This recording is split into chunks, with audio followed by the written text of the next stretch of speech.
ఇట్లాంటి ఊకదంపుడు ఉపన్యాసాలు పొంకనాలు వెనకడితే వాడు పొంకనాల పోసిగాడు చెప్పినట నాకున్నే 3 ఏళ్లే కానీ 36 దొడ్లు ఉన్నాయని చెప్పిండట. ఇవన్నీ కళ్ళు కాంపౌండ్లో చెప్పుకోవడానికి బాగుంటాయి, కాలక్షేపం చేయడానికి. కళ్ళు కాంపౌండ్ మాటలు మాట్లాడకండి తండ్రి కొడుకులు. ఇవన్నీ మేము చూసినాం. శాతనైతే రాండి, ఏందో చెప్పు, దాని ప్రకారం చేద్దాం. 29లో తేల్చుకుందాం. ఇవాళ చెప్తున్నా, అయినా చంద్రశేఖరరావు గారు మీ వయసుకు గౌరవిస్తాం, మీ అనుభవానికి గౌరవిస్తాం. ప్రతిపక్ష నాయకుడు నీకు హోదా ఉన్నది. శాసనసభ సమావేశాలు ఏర్పాటు చేసినాం. 29 నుంచి చర్చలు రాబోతున్నాయి. 29 నాడు నువ్వు అడిగి ఎన్ని రోజులు సభ జరుపుదామో, నువ్వు అడిగినన్ని రోజులు అసెంబ్లీ నడిపిస్తా. నువ్వు చెప్పిన అన్ని చర్చ పెడదాం, ముఖాముఖి చర్చ చేద్దాం. వెనకంగా మాట్లాడు వెనక్కి కూర్కుడు కాదు. నీళ్ళ మీద మాట్లాడతామా, నియామకాల మీద మాట్లాడతామా, నిధుల మీద మాట్లాడతామా, తెలంగాణలో జరిగిన అభివృద్ధి మీద మాట్లాడతామా, రైతు భరోసా మీద మాట్లాడతామా, రైతు రుణమాఫీ మీద మాట్లాడతామా, లేకపోతే ఆడబిడ్డలకు ఇచ్చిన ఉచిత బస్సు మీద మాట్లాడతామా, లేకపోతే నువ్వు ఏం కోరుకుంటావో చెప్పు, షాదీ ముబారక్ మీద మాట్లాడతామా, కళ్యాణ లక్ష్మి మీద మాట్లాడతామా, ఇందిరమ్మ ఇండ్ల మీద మాట్లాడతామా, దేని మీద మాట్లాడతామో చెప్పు, నేను సిద్ధంగా ఉన్నా. చర్చిద్దాం, దేశానికి ఆదర్శంగా నిలబడదాం, సమస్యల మీద మాట్లాడదాం, ఎవరు ఏం చేసినరో చెప్పుకునే అవకాశం కల్పిస్తాం. రాండి, మీరు మొహం చాటేసి ఫామ్ హౌస్లో పడుకొని మీరు ఖాళీగా ఉన్నప్పుడు పార్టీ ఆఫీసులు వచ్చి 10 మంది చెంచాలను పెట్టుకొని ఆ 10 మంది చెంచగాళ్ళ ముందల నువ్వు పొంకనాలు కొట్టుడు కాదు. నిజమైన చర్చ అసెంబ్లీలో చేద్దాం. ప్రజలు ఎన్నికలు ముగిసినాయి, అసెంబ్లీలో చర్చ చేయమని చెప్తారు. ఎవరు ఏం మాట్లాడతారో ప్రజలు వింటారు.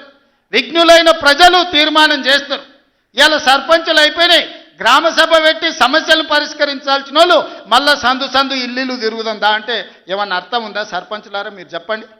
ఇల్లు తిరిగినరు, ప్రజల దగ్గరకు పోయిరు, ప్రతి తలుపు తట్టినరు, ప్రతి గుండెకి చేరు, నమస్కారం పెట్టిరు, గెలిస్తే వాళ్ళు తీర్పిచ్చారు, మీరంతా సర్పంచులు అయ్యారు. గ్రామ సభ పెట్టి గ్రామ పంచాయతీలో మాట్లాడుకోవాలి, అంతేనా? వార్డు మెంబర్లు, ఉప సర్పంచ్, సర్పంచ్ కూర్చొని మాట్లాడుకొని ఏ సమస్యలున్నా పరిష్కరించుకుంటాం. అది ఇచ్చిపెట్టి మళ్ళీ ఎవడో పోరంబోకోడు ఇల్లు తిరుగుదాం రా అంటే పోతారా? ఇవాళ కేసీఆర్ కూడా గట్టే మాట్లాడుతుండు. ఈడ మాట్లాడుతాం రావంటే రంగారెడ్డి జిల్లాలోటి, పాలమూరులోటి, నల్గొండలోటి ఆయన మీటింగులు పెడతాడంట. నువ్వు మీటింగులు పెట్టకపోతే సంతలో పోయి బర్లను కాసుకో, మేము వద్దంటున్నామా? మాదేం పోయింది? నీకు పొద్దు పోకపోతే మా కల్వకుర్తి సంతల్లో, కొడంగల్ సంతల్లో, ఇట్లకెళ్ళ మా ఎడ్ల సంతలు బొచ్చడు ఉన్నాయి. మత్తల్లో కూడా లేదు, పెబ్బేర్లో పెద్ద సంత ఉన్నది, పసల సంత. పోయి ఆడ పసల కాడ పోయి బర్రం కాసుకోపో, నేను వద్దంటున్నానా? నాదేం పోయింది? నీకు ఎట్లాగూ పని లేదు, ఖాళీగా ఉన్నావు. ఖాళీగా ఉన్నప్పుడు ఆ పెబ్బేరు సంతలో బర్రెలు కాసుకోపో, బర్రెలు కొనుక్కోపో, నేను వద్దానన్నా? చర్చ చేయడానికి సభ ఉంది, అర్థవంతమైన చర్చలు చేద్దాం. తెలంగాణ ప్రజలకు వివరిద్దాం.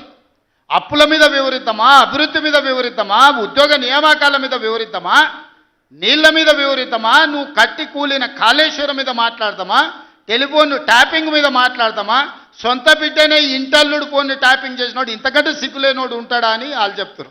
ఓ పక్కన నేను 1 కోటి మంది ఆడబిడ్డలకు చీర పెడతా, సారె పెడతా నేనంటే ఉన్నొక్క చెల్లెల్ని ఇంట్లోకెళ్ళి బయటకు వెళ్ళగొట్టిన వాడు ఆస్తిలో వాటా అయ్యేస్తుంది. గంత పనికిమాలినోడు, సొంత చెల్లెలకే చీర పెట్టలేనోడు, సొంత చెల్లెలకే పండుగ పూట బుక్కెడు బువ్వ పెట్టనోడు, వాడు కూడా ఒక మనిషా?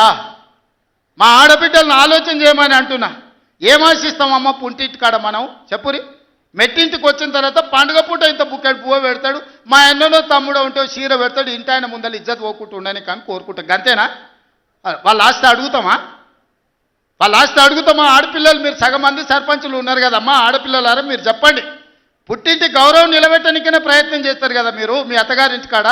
వాళ్ళ ముందర మీకు ఇజ్జత్ లేకుండా పండుగ పూట తల్లిదండ్రులు వాడు అన్ననో తమ్ముడో ఉంటే పండుగకి ఇంటికి కూడా విలువకపోతే మీ అత్తగారి ఇంటికాడ, పక్కింటి కాడ, తోటికోడల ముందర ఇజ్జత్ పోతుంది. అమ్మ గిత్త కంటే అవమానం ఉంటుందా? ఓ పిలిచో సారి చీర పెట్టకపోయినా మీరే కూడా పెట్టుకుని ఉంటే వానికి ఇచ్చో చీర కొని నువ్వు పెట్టినట్టు అన్న చేయరా అంటాం. పుట్టింటి ఇజ్జత్ ఎవరన్నా తీస్తారా? ఏ ఆడబిడ్డనన్నా, తెలంగాణలో ఉన్న ఆడబిడ్డ ఎవరైనా ఎంత కష్టమని ఉండని, ఎంత నష్టమని ఉండని, పుట్టింటి ఇజ్జత్ నిలబెట్టడానికైనా ప్రయత్నం చేస్తుంది కదా. మీరు అందరు కూడా తెలంగాణ ఆడబిడ్డలే కదా. ఇవాళ ఇంతో అంతో తండ్రి గాలికి సంపాదించిన దాంట్లో వాటా ఇవ్వాల్సి వస్తుందని మెడలు పట్టి దొబ్బితీవి నీ సొంత చెల్లెలు. నీ సొంత చెల్లెలకే సమాధానం చెప్పలోనే ఆయన నాకు సవాలు ఇసురుతున్నాడు. ఈ అవ్వ లాగులో తొండలు ఇచ్చి కొత్త బిడ్డ నేను అనుకుంటున్నావేమో. నా సంగతి ఇంకా తెలియదు. మీ నాయనని అడిగి ఇంటికి పోయి చెప్తాడు. అమెరికాలో బాత్రూమ్లు అడిగినట్టు అనుకుంటున్నావు నాతో మాట్లాడు అంటే, నేనేదో మార్చుకుంటూనే పోని అవలో పోరోడు గాలికి తిరిగేటోడి గాలికి అంతో నాకెందుకని ఇవన్నీ వేషాలు. ఇంకా పక్కలో ఒక నలికుట్లోడు ఉంటాడు, 6 అడుగులు ఉన్నా అనుకుంటాడు. ఆ తలకాయ ఎక్కడుందో నాకు తెలియదు.